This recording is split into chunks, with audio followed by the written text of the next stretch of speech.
no longer as confident as they were when they were whole. So I'm saying here that mothers, if they take their responsibility seriously, it takes a village. You don't only talk to your child alone. You talk to all children in the village. When you find them doing the wrong things, you speak to them. You tell them that what they are doing is wrong because you are a mother. That's how things were when I was growing up. Every mother in the village was really like a mother to you. They would pull you along and take you to your mother and tell your mother what you were doing on the road. And even if they wanted to beat you right there, they would beat you whether they are your mother or not. And so you would know you can't do anything wrong in your village because all the mothers are looking out to all the children. So now, I think that's why many of our children are at risk as a result of maybe, just maybe, not all of us are doing what we ought to do. I therefore take this opportunity to thank the Mothers Union and encourage you to continue with your tireless efforts in modeling to the younger generation the godly role of women in the home and for promoting positive parenting, while also tirelessly advocating against the high rate of separation and divorce that is becoming so prevalent in the church and society today. I cannot forget that your work still makes significant impact in ensuring stable marriages, addressing the prevalence of teenage pregnancies and child marriages, as well as in raising a well-groomed and God-fearing generation. I know you are doing this. I cannot forget, I even heard your president, Josephine Kasato, talking about the roles you play in trying to fight these teenage pregnancies and child marriages, but we just need to do it more and more deliberately. Furthermore, you have successfully bridged the communication gap between parents and children through your counseling and guidance programs for children and the safe spaces created where children find the psychosocial support that they need. As mothers and guardians of this nation, I encourage you to expand these initiatives. This will help to protect our children and ensure that we raise a safe, resilient, and productive generation. Additionally, it is our collective responsibility to guide our children to stand for their Christian values in the face of the prevalent evils of substance abuse, negative peer pressure, sexual immorality, as well as the challenges of globalization and the negative influences of this digitized age. So please encourage the children under your care to pursue constructive paths guided by the biblical principles which lead to personal growth and the betterment of our communities. With regard to education as a foundation for building a stable and prosperous nation, it is our duty as mothers to ensure that the children of this nation receive the knowledge and skills they require for a productive life from an early age. And I must tell you that I'm really proud to hear, because I have heard from the speeches of your leaders what you are already doing. We should prioritize an all-round holistic education for children which equips them for the future in situations where formal schooling may not be possible.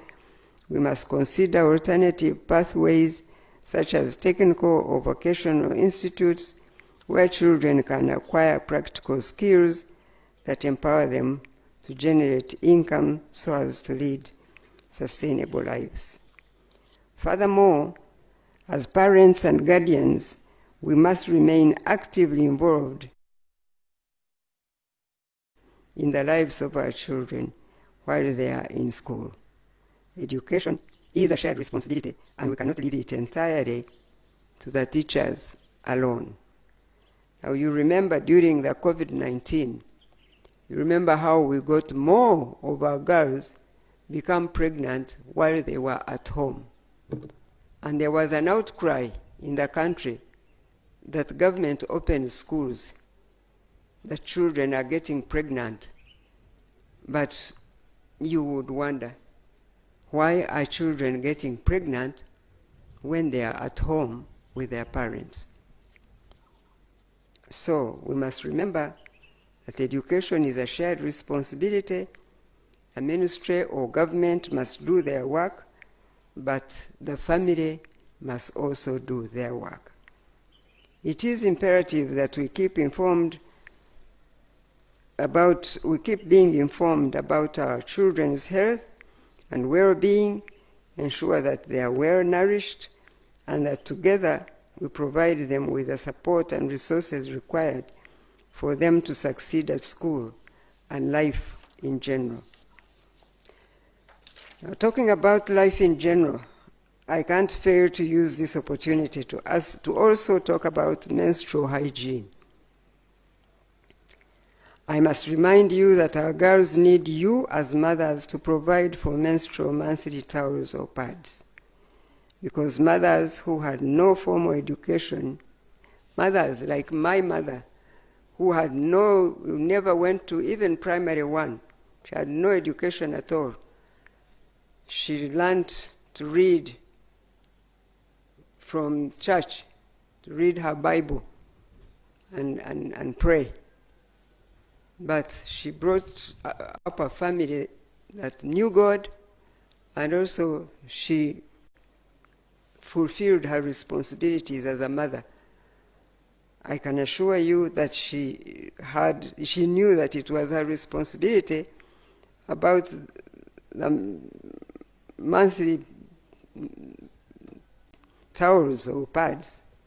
And I'm happy because there was a mother there who was showing me what you are doing. And I thank you for doing that. But please don't do it just to sell for income. Save some for your own children. So that, I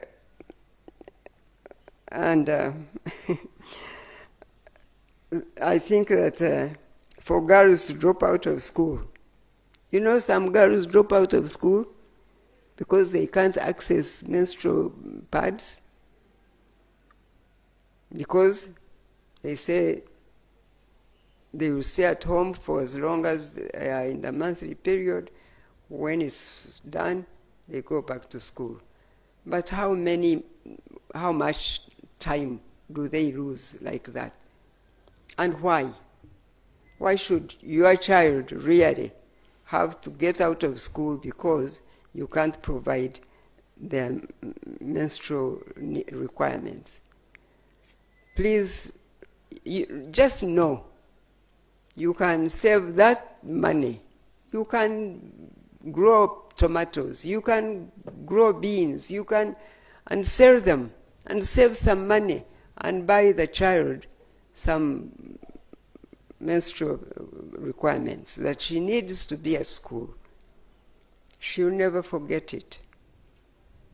But if she has to stay at home because she can't go to school, and she feels like she's ashamed if she's at school and she can't help herself, and her uniform shows the blood, and it's terrible. It's like she has no mother, and sometimes these children have mothers at home. So please remember, because honestly, it's a shame for girls to drop out of school because of lack of monthly towels. And it is unforgivable for the mothers today. Because as saying, even using PDM, mothers should ensure that their income generation includes paying for these needs of the girls, That's what mothers are for. That's what mothers are for. Additionally, get to know your children's friends and maintain regular communication with their teachers to understand the challenges they may be facing. By working together, we can address these issues and support our children's growth in a collaborative manner. For the young children, let us embrace, and I heard you even talk about this, the play-based learning as a powerful tool for making education enjoyable and memorable. Children learn best when they are engaged and enjoying what is being taught. This approach to education enables them to be creative and to think critically.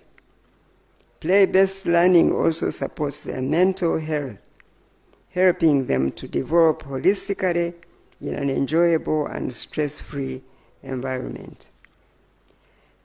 In regard to women's health, I sincerely commend the conference organizing committee for including a health camp in this program. Yes, please clap for them louder than that. Women's health is incredibly important and should never be taken for granted. Maintain a balanced diet and incorporate regular exercise into your daily routine, even though I know that the work you do alone is a very good exercise. Make it a priority to monitor your overall health through conducting regular health checkups. Furthermore, as mothers, use your influence to ensure that the whole family embraces this culture of a healthy lifestyle. In conclusion, allow me to extend my sincere gratitude to the President of Mothers Union, Uganda, Mrs. Josephine Kasato, and your organizing committee for organizing this very, very educative and enlightening conference. Yes, thank you, really. Please clap for her again. I sincerely appreciate the entire membership of the Mothers Union Uganda, which cuts across all the dioceses represented here, for your tremendous efforts towards the development of the body of Christ in particular and your communities in general.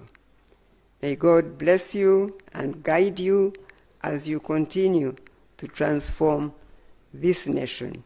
This nation will be proud of you if we hear more of what the Mothers Union are doing at the grassroots. It is now my singular honor to invite the President to address this gathering.